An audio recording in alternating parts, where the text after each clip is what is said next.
Broadcasting from the Community Service Radio Studios at the Pop Music Academy in Sellersburg, Indiana, it's Dangerous Subversive Radio. Prepare to open your minds and question everything. Yes, and definitely good evening and welcome to another episode of Dangerous Subversive Radio.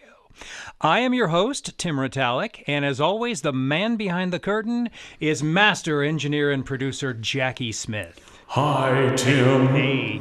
You know, if you want to know why the show is called Dangerous Subversive Radio, it is actually, you could very well call it... I do want to know. You could very well call it a companion series to the book Dangerous Subversive Heresies. Ooh, I like that. Which is my magnum opus so far. If you like the kind of things you hear us discuss here on the radio, you're going to love this book. Food for thought on 23 different subjects of the day. And that is available on Amazon.com and Kindle. All you got to do is look for the yellow and red and blue stripes on the cover. You'll never forget it once you see the cover of this book. It'll be easy to point out to all of your friends. Also, I want to point out tonight that our theme music was written exclusively for this show by our friend Marcus Spence at Stat Music Publishing, and we like to recognize him for that whenever we can. Well, you know, it seems like every time we do this show, we're doing a first. Tonight is our first pure radio show going out over the airwaves, and of course we are KMSR 1700 on the AM dial, the Part 15 100 milliwatt blowtorch of southern Indiana. Yeah. I like the sound of that, Tim. Yes, they used to call KOA radio in Denver. Jackie and I are both spent a lot of time in Colorado. Yeah, we sure did. And KOA in Denver, they used to call that the 50,000 watt blowtorch of the Rocky Mountain West. They don't call it that anymore, though. KOA these days is an iHeart radio station, and it is a shadow of its former self, which is sad. Well, another first, this one not nearly so honorable or kind of dubious. I got called a white supremacist for the first time this week. Really, you did? I was not happy about it, and I didn't stick around, but yeah. Was watching a Facebook video about how ICE, which is Immigration and Customs Enforcement, is tearing families apart. When they deport an illegal alien who has had anchor babies. And reading the comments to this video, I was touched. I was impressed. I was actually proud of all these people commenting on the video for showing such deep, genuine concern for Mexican families. Because, after all, the nuclear family, has literally been the cornerstone of human civilization for thousands of years. And the nuclear family has, time after time, been shown to be the best. And before your head explodes, notice I didn't say only, I said best. It has been shown to be the best way to produce happy, prosperous children living in a happy, prosperous society. So for that, Facebook commenters, I salute you. However, as commendable as your concern is, I must confess that I don't recall you showing the same concern during the administration of the last president, who ripped apart far more families in exactly the same manner. 2.5 million illegals deported, far more than any other president. How many families did that rip apart? I also, to be honest, I don't recall you showing the same concern for the institution of the American nuclear family. Because, that institution has been steadily eroded for the last 70 years. Eroded by the government telling women that they can just marry the state instead of the father of their children. Or, what the heck, just kill your children. I mean, it's okay as long as you do it before they're born, right? As has been done to 54 million children since 1973. And I got to point out that all you out there fighting for women's rights, 27 million of those children were your fellow females. And they had every one of their rights taken from them. And all of you who are decrying violence against black people, 17 million of those children were black children. And they had the ultimate violence done to them. So, no acute concern, evidently, for the welfare of the institution of the nuclear family in American society, but evidently Mexican nuclear families are of vital importance. I actually enjoy it when people go down this road, when an illegal alien is deported and his or her family is being ripped from them, because all you have to say is this one thing. Why on earth would they leave their children behind? What kind of monster does that? Because when you say that, you know what you have? Checkmate. Because after that, there is not a single talking point they can come up with that you cannot instantly refute. Well, crossing the border isn't illegal. If you do it illegally, it most certainly is. That's why we append the adjective illegally to it. Well, I suppose, now this is one I actually heard, one of those comments that I got on Facebook. I suppose when someone is sent to prison for a crime they didn't commit, you want their family to go to prison with them, huh? Okay, that sounds interesting. He did commit a crime, and he is not going to prison. He's going back to his home country. Well, this guy married an American, so he was in his home country. No, your home country is the one you were born in, not the one you immigrated to. Well, his children were born here, so they're American citizens, so they can't go back to Mexico. Oh, come on. So now the U.S. does not allow people to leave the country?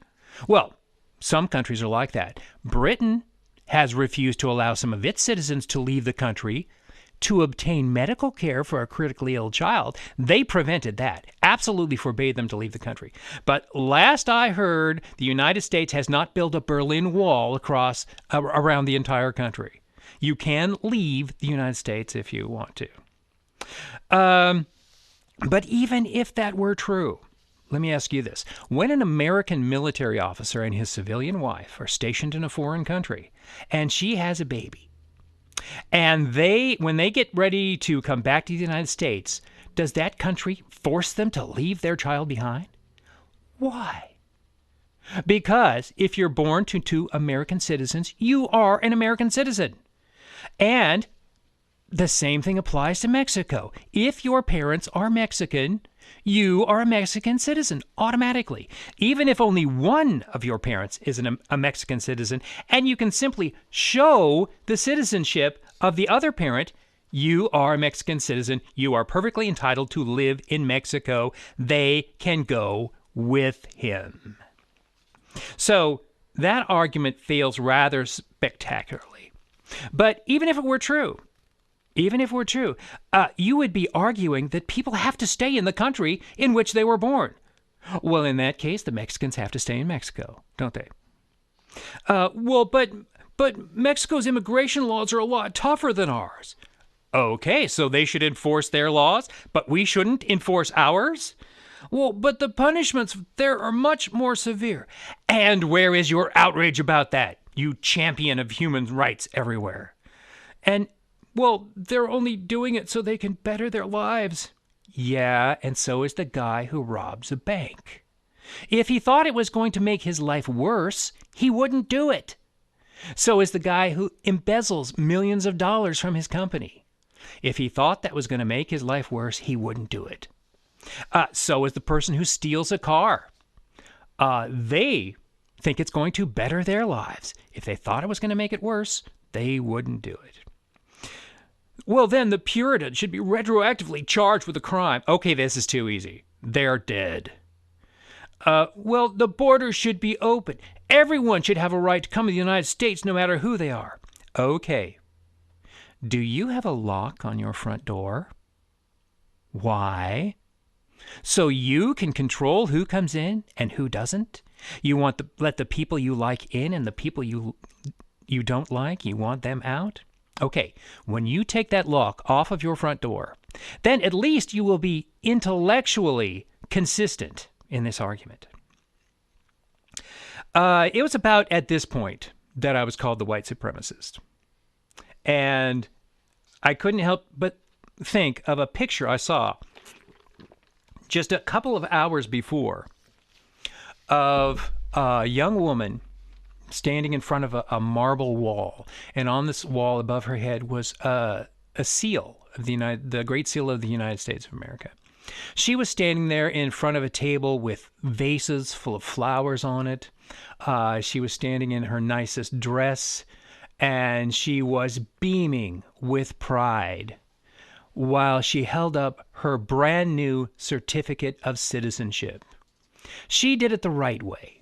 She studied, she worked hard. There was more than one night where she fell asleep over her history books. She busted her butt to learn the English language, and now this is the proudest day of her life, becoming a United States citizen. And you know what?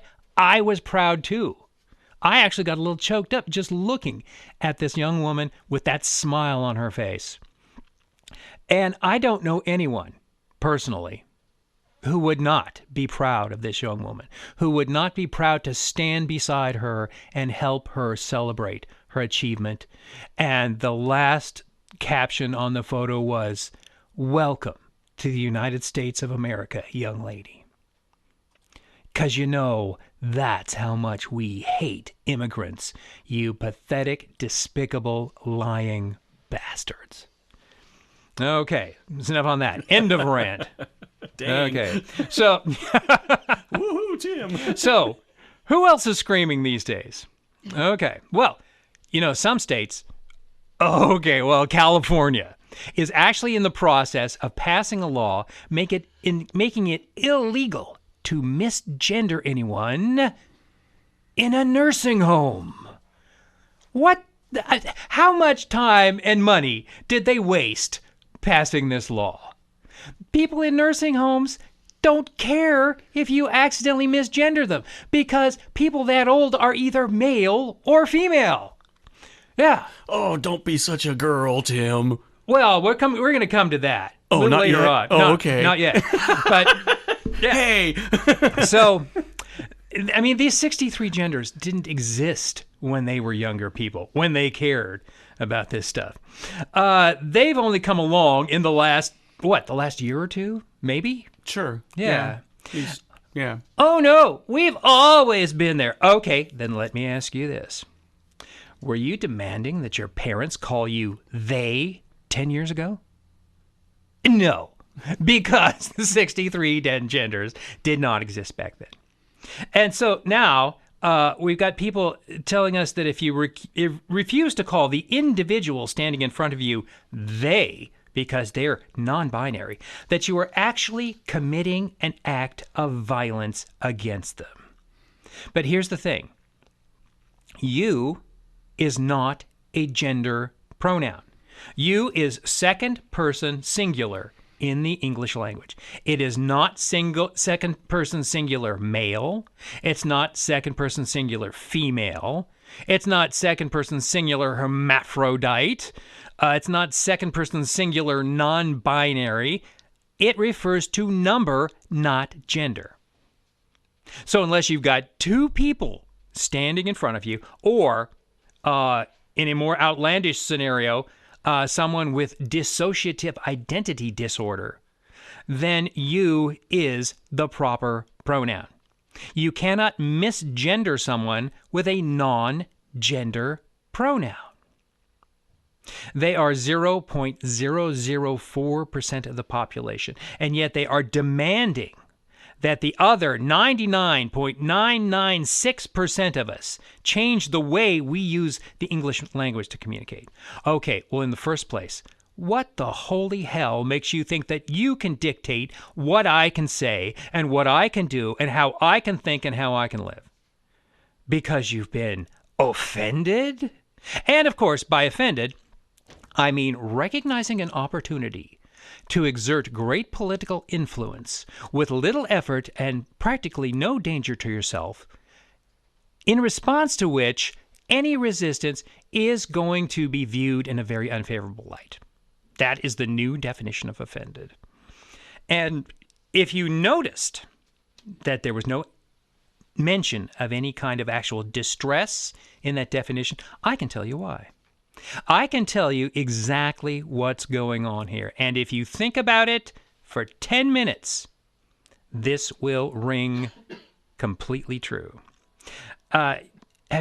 Everybody remembers when they saw a toddler trying to get their own way, and their parents were not giving in. Maybe you were their parents not giving in. And they just know that if they just keep it up long enough, they're going to win. But the problem is, their attention span isn't quite up to the task. So eventually they get bored or they get distracted and they stop crying. And then a couple seconds later, they realize that they're trying to get their way, and they start crying again. But it's like this, and it is so weak that you just want to look at them and say, oh, this is not your best work. Here's my point. I'm not saying that these people are acting like toddlers, but the point is that this toddler, yes, they are crying, but you know that there is no genuine distress there. And that's what's happening.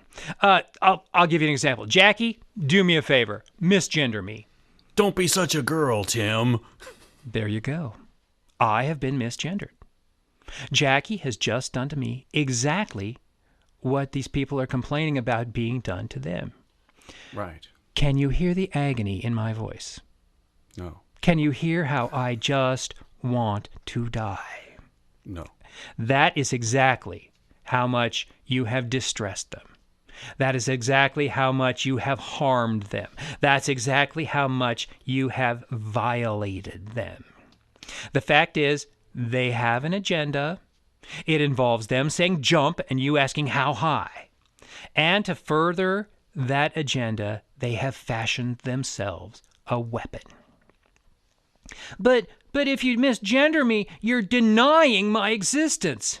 It's a really good point, Tim. Okay, you are aware, are you not, of what the function of the word you is? I mean, you have a really good point. Yeah, well, thank you. You're welcome. Thank you. I mean, there is no pronoun for people who don't exist.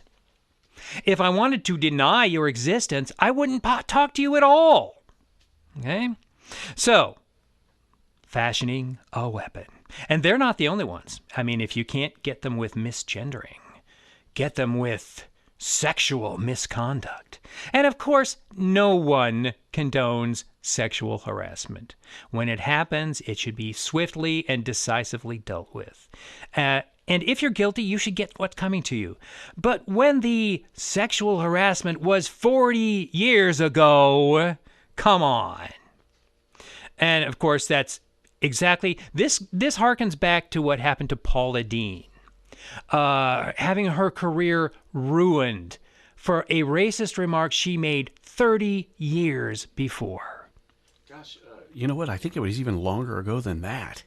Well, at the time, yeah. It was 30 years. It was something she had said 30 years before. Yeah, it's a long time. Yes, and I had a very intelligent nephew of mine tell me she deserves no mercy.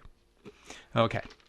I hope he doesn't mind being held accountable in 30 years for what he says now. He just might be. And of course, that's what happened to Judge Roy Moore. But he was different, of course, wasn't he? He dated a 14-year-old girl. So he's a pedophile. That makes him a pedophile, right? No, that makes him inappropriate and creepy, but it does not make him a pedophile. What the people who started this witch hunt du jour didn't figure on, though, was their own people falling prey as well. And of course, a few weeks later, we had Senator, and I'm using the air quotes, Senator Al Franken was forced to resign for his sexual misconduct, of which, unlike Roy Moore, we have photographic evidence of. I've got a special contempt for Senator Al Franken. Do you remember how Al Franken was elected? He was elected by massive, blatant, criminal voter fraud. Oh, just like what Hillary was trying to do. Well, yeah. I mean, do you remember? Oh, I just found 3,000 ballots in the trunk of my car, and they're all for Al Franken. If it weren't for if it weren't for that, he never would have been a senator. I think the next time, if I ever get to meet him, I'm going to make sure to refer to him as Citizen Franken. Ooh, I like that. Yeah. I like that a lot. Yeah. Citizen sounds good. But you know, the pedophilia card is nothing new, and it's actually a favorite weapon of right-wing nutcases, referring to Hollywood. I'm reminded of a video that I saw that at the time I saw it must have been 30 years old. The actress Demi Moore, and she was kissing a young man who was probably not yet 18 years old. And the first comment I read on that video was, "Oh my God, she's a pedophile." Again, no, she's not. Inappropriate, probably. Fulfilling a young man's wildest fantasies, definitely. Most definitely. Yes. But pedophilia has an actual definition.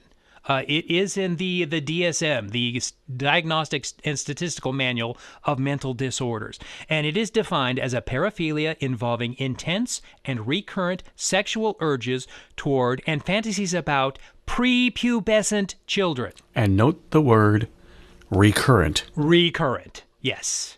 Do you think Roy Moore still dates 14-year-old girls? No. I don't think so. And when was the last time you saw a 14-year-old prepubescent girl?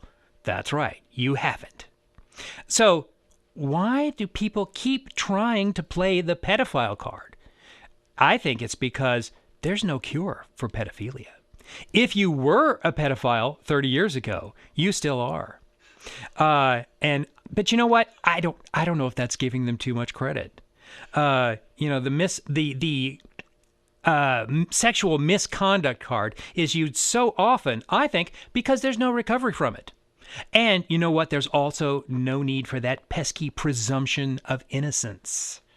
If you get accused of being a pedophile, or these days accused of sexual misconduct, you're guilty until proven guilty.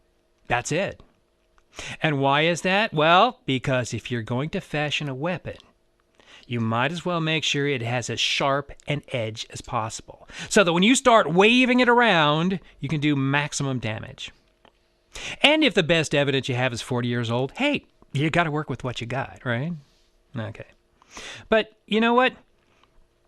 We have to ask, why all these people? The people decrying families being ripped apart. The people who are decrying misgendering of transgenders. The people who are accusing other people of sexual harassment. It's escalating at a geometric rate. It is just ramping up and up and up every day. And you got to ask why. I mean, we haven't seen anything like this in our lifetimes, I think. Not to say that this kind of stuff is completely new to history. I mean, you ought to see some of the campaign ads between Thomas Jefferson and John Adams. I mean, they were accusing each other of incest and bestiality and murder and all this kind of stuff. So it's not unique to our time, but I certainly have not, witnessed this kind of escalation of this stuff in my lifetime. And here's one theory I have. And Occam's razor, it's a scientific precept that says when choosing hypotheses, the one with the fewest assumptions should be chosen. Okay, the simplest answer tends to be the correct one. And I think I can sum up all of this stuff with one word: Desperation. Sounds good, Tim. Yeah, desperation. If your rhetoric gets too far over the top, people stop listening. So what are you going to do? You're going to escalate it. Make it so loud they have to listen. But guess what? This is one of the big differences, I believe, between liberals and conservatives. Conservatives know that by and large, people are not stupid. If you've ever watched the game show Who Wants to Be a Millionaire, anybody who hasn't out there, you simply answer a series of trivia questions and you get a bigger and bigger amount of money for each one until eventually you get to $1 million. Well, they have some what they call lifelines to help you out if you get stuck. One of them is phone a friend. The other's 50-50, where they eliminate 2 of the 4 answers, making it easier for you to choose. You can simply skip that question, or you can ask the audience. Ask the question of the audience. Every person in the audience uses a little keypad to give you their answer. Well, here's the thing. When they choose ask the audience gives them the correct answer pretty much every single time. Because on average, people are pretty smart. Now, here's the problem, is that the people who are protesting these days, their indoctrination does not take that into account. As far as they're concerned, whoever screams the loudest is right, and there is no contingency for them being wrong. On their flowchart, there is no line that leads to being wrong. It's kind of like when I was younger, when I was living in Colorado, the Colorado Child Protective Services was simply running amok. An anonymous tip over the phone could lead to you losing your children. Wow, that's pretty scary, Tim. Yes. And I read an article about this, and the author of the article was interviewing someone who worked for Child Protective Services, and they were showing them the flow chart of what happens when someone is accused of child abuse. And on the flow chart, there was literally no line on that chart that led to being found innocent. They were guilty until proven guilty. Well, that's not how it's supposed to work in this country. That's not how it's supposed to work. And the radical protesters these days, their flow chart does not have a line that goes anywhere but them winning. Okay? And there's no contingency for people ignoring them. And there's no contingency for people not acquiescing to their demands. There's no lines on their flowchart that lead to either of those either. And we're starting to see opposition to them. If you get on social media, there is a series of videos by a group called Blue Collar Logic. I really like those. There's also another woman who calls herself the Activist Mommy. And a young woman who calls herself a roaming millennial. I tried to find out these people's real names, and evidently they like to keep that confidential. But the thing that all these videos have in common, there's no name calling. There's no character assassination. There's no wild, outlandish accusations with no proof. There's just discussions full of logic and reason and evidence. And the protesters have nothing to counter that with. The way they've been indoctrinated, if someone asks questions you can't answer, well, you just call them a racist and a bigot and a white supremacist and a transphobe. That's the only tool in your toolbox. If someone presents an argument that you can't disprove, you just block another public street. I always wondered, what do those protesters, the Antifa, the Black Lives Matter, what are they going to accomplish by blocking a public street? I wish they could show me their flow chart with the line that leads to blocking a public street to achieving their goals. If anyone can explain to me how one leads to the other, I'd like to hear it. And most of all, if people keep voting for the opposition, well, you just keep dragging them out of their cars and beating them up with baseball bats. And the problem is, it's just not working like it used to. But these tactics are the only thing they've been trained to do. So that it just keeps escalating and ratcheting up because that's all they have. That's all they have to work with. Now, I have some other reasons here, which might be reasons why they're getting desperate. Okay? How about 1.7 million new jobs created in the last year? How about the lowest unemployment rate in 17 years? The smallest gap between employed whites and employed blacks in history. The highest numbers of female CEOs of large corporations in history.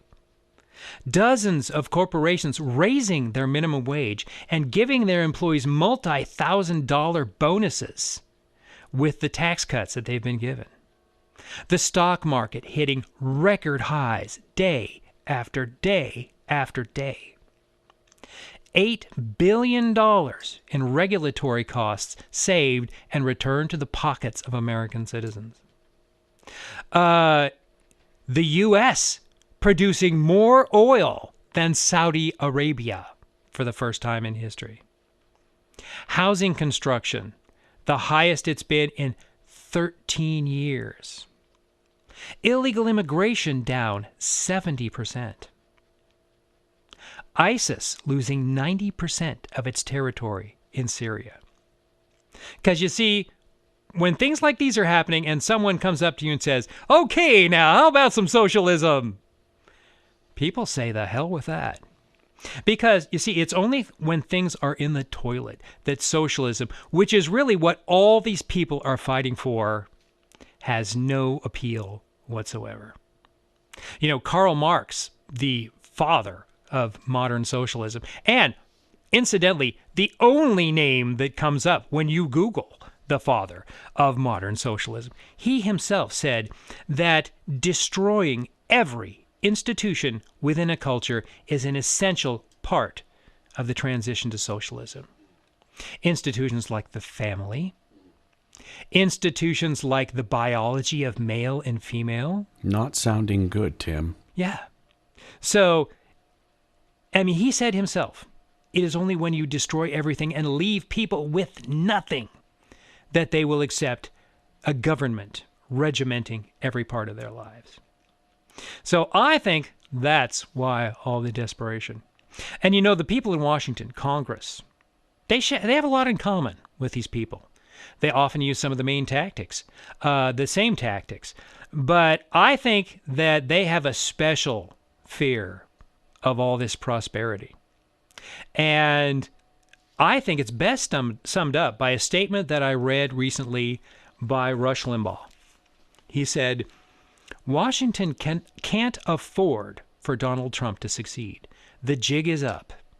If an outsider like Donald Trump can fix messes they've promised but failed to take care of for 30 years, then we the people will never vote establishment again.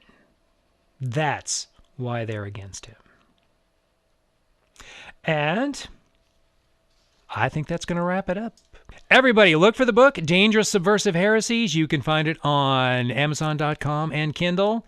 It will be the most enjoyable book about politics you have ever read. So, I hope you'll come back for our next radio broadcast. I hope you bring some friends. I hope you grow to be 100 million strong. But right now, I hope you have a good night.